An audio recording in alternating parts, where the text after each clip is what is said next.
years ago. He was when I started my channel like 12 years ago. So I'm really excited to create and We did it! That was thrilling.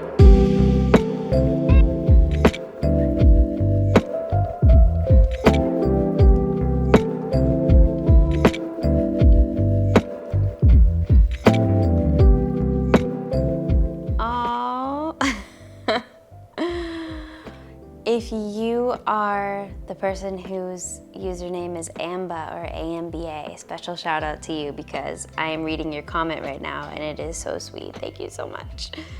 Hi, I just returned to YouTube yesterday. I was just reading the comments. Y'all are so sweet. Thank you so much, for real. You are just so supportive and I really appreciate all of you welcoming me back so warmly.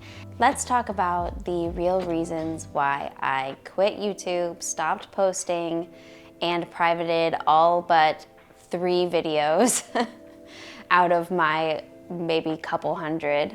You know, now with some hindsight, I have a lot more perspective on where my mind was at, what I was going through, what my thoughts were about YouTube that, you know, led to all of that.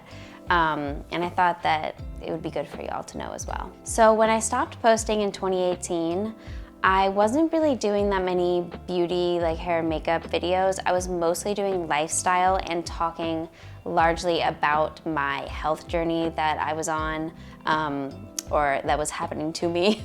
I was diagnosed with a few autoimmune diseases in 2016 and I shared about that, and then a year later I was diagnosed with another autoimmune disease that caused infertility, so I started making a lot of videos about that, like the diagnosis, and then immediately going to try IVF, and we tried it twice, and just talking about that whole process and vlogging it, like doing the shots, doing the injections, and just like being really open about the emotions of all of that. I just hit a point where I was fatigued by the level of vulnerability of what I was sharing.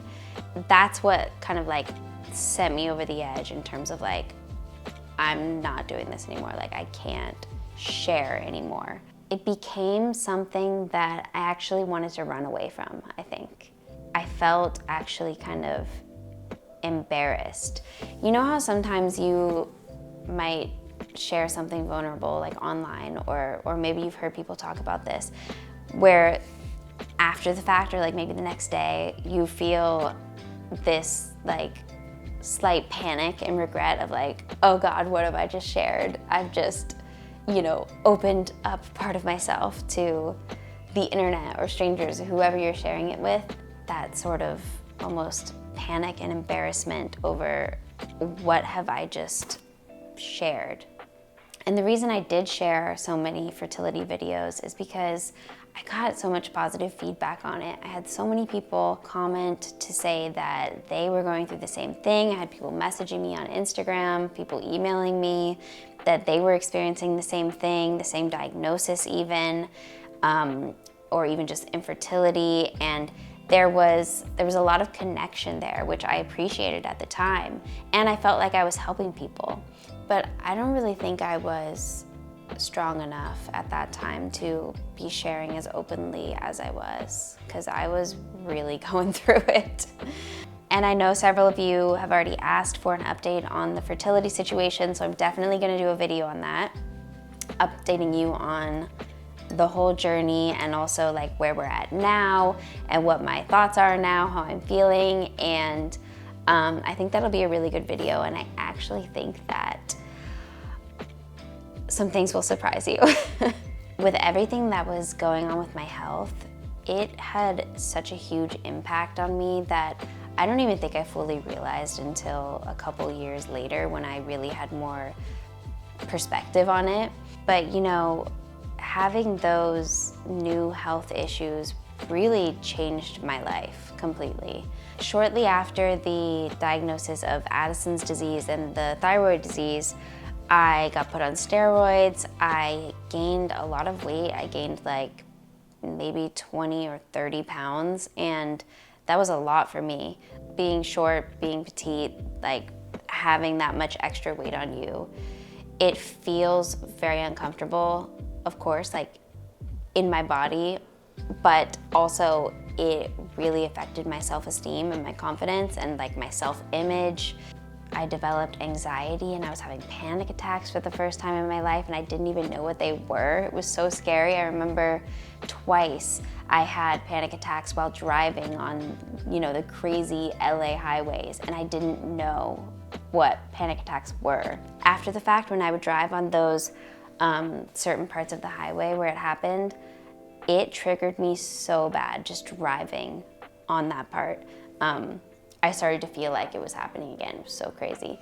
Anyway, so I was going through a lot of anxiety. I was going through also like some identity shifts, because at that point I had decided I didn't want to pursue acting anymore, and that was just like a crazy thing for me mentally.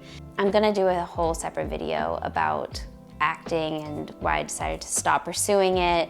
It was really hard on me in terms of my identity and who I felt like I was, you know, what I was pursuing in the world, where I was spending my time, what I was working toward.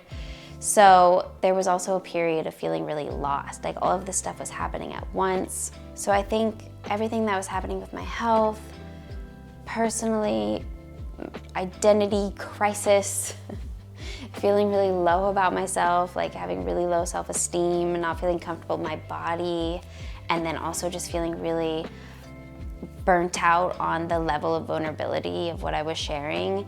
It just made me kind of shut down and not feel like I could really put myself out there. It made me have a really hard time with being seen.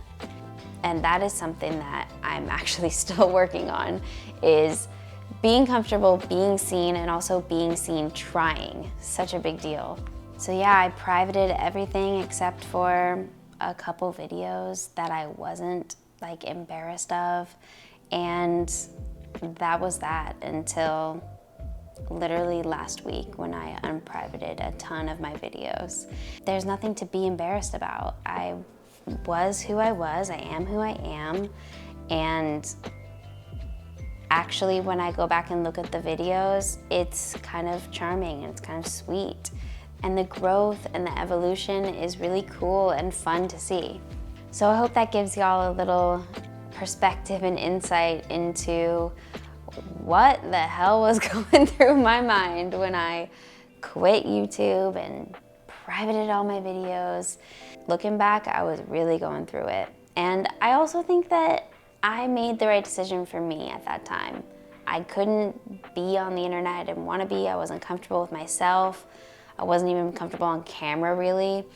And that's what I needed. I did what I needed to do for myself. But I really appreciate y'all having so much patience with me and for sticking around all this time. And a bunch of you in my return video said that you stayed subscribed to me just in case I ever upload it again. So thank you so much, that is amazing. I'm so glad you're here and that you're still interested in my content, and I'm just really excited to create from a place of confidence in a way that I just really couldn't before.